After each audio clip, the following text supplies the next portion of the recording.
So ngayong hapon no, balikan po natin itong Maa flyover. So tingnan po natin kasi nakikita po ninyo marami nang dumadaan sa Maa flyover. So patuloy po natin update yung naputol kahapon no. So tingnan po natin itong Maa flyover. So ayan, nakita po natin may mga dumadaan na po sa Maa flyover oh. So binuksan na po kaninang umaga itong Maa flyover. Tingnan nyo oh.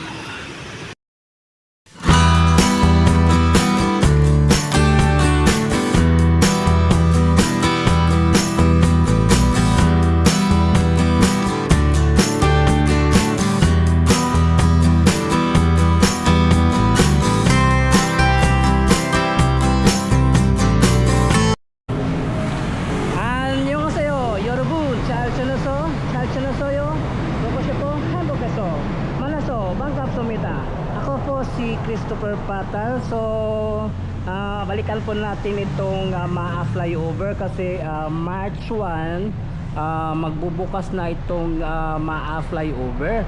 So tingnan po natin ang sitwasyon kasi unang araw ngayong March no. So tingnan po natin itong Maa flyover. So tara, let's go. So ito yung Maa flyover no. March 1 ngayon. So bukas pa bubuksan itong Maa flyover March 2 kasi meron pa silang re-retouch. May tatanggalin pa sila na mga bolt nut no, mga bolt na naglabas. So tinatanggal, pinuputol nila yung bolt na nakalitaw.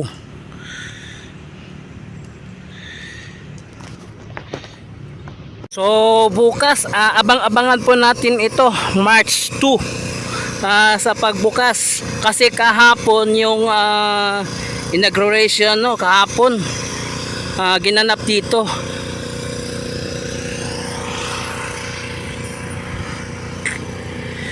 So March 2 yung pagbukas ng Maa flyover.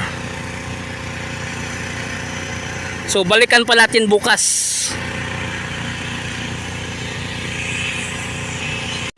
Sa mga next vlog po natin, dito naman tayo sa baba update itong sa baba ng Maa flyover.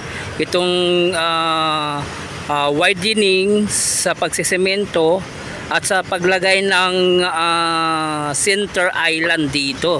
So ito yung next natin update. Abang-abangan po natin ito sa paggawa ng kalsada dito sa baba.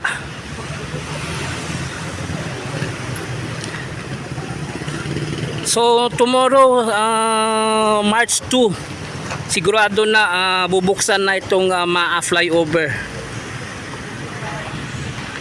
At ang dito naman banda patungo sa south northbound, sinimula nila sa pagbakbak ng kalsada sa bahaging ito para ayusin yung kalsada hanggang doon sa may mga binakbak na semento.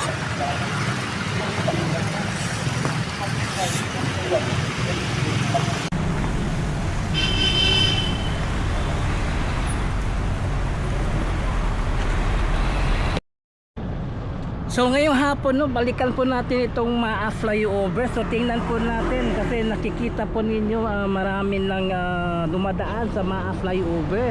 So patuloy po natin update yung naputol kahapon no. So tingnan po natin itong Maa flyover.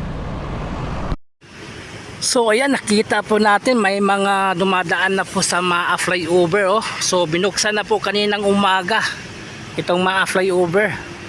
Tingnan nyo oh.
At ang dito naman sa baba, no, medyo maluwang na yung daloy ng traffic dito, hindi na masyadong matraffic, no, dahil yung ibang sasakyan doon na dumadaan sa taas ng flyover.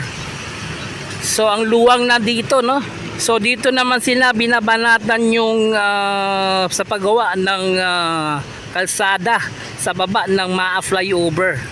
So tingnan nyo, ganito na sitwasyon, no. Yan, no. Ito yung galing sa southbound then patungong northbound, no. Napapansin niyo dito sa flyover, walang dumadaang mga truck kasi ito po yung truck band time, no, from 5 a.m. to 9 a.m., 4 p.m. to 8 p.m.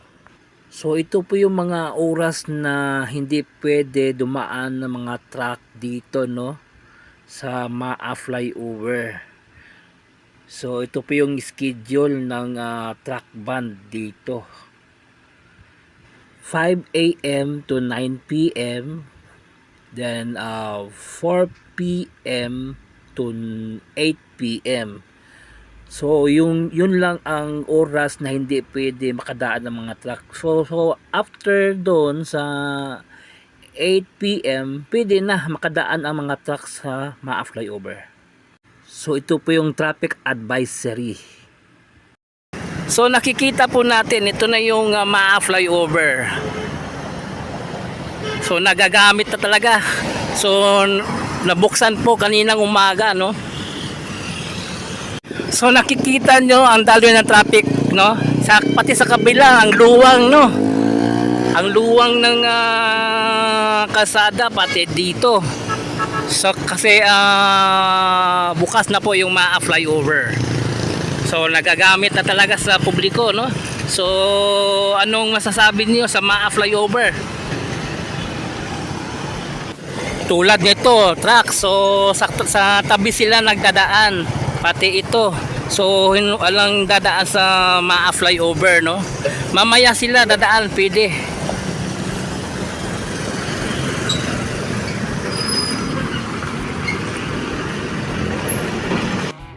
Bago tayo magtapos sa ating update, no, so shout out muna kina Rowell B, kina RPB Project Update, Tito Tans, at sa lahat ng mga vloggers ng Davao City, shout out, no.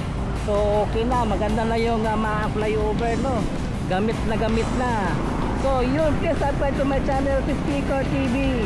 I-follow po ng akong Facebook page, Pispicor FB. So thank you for watching. Kamsahamnida. Annyeong, and God bless you all. Sarang iyo.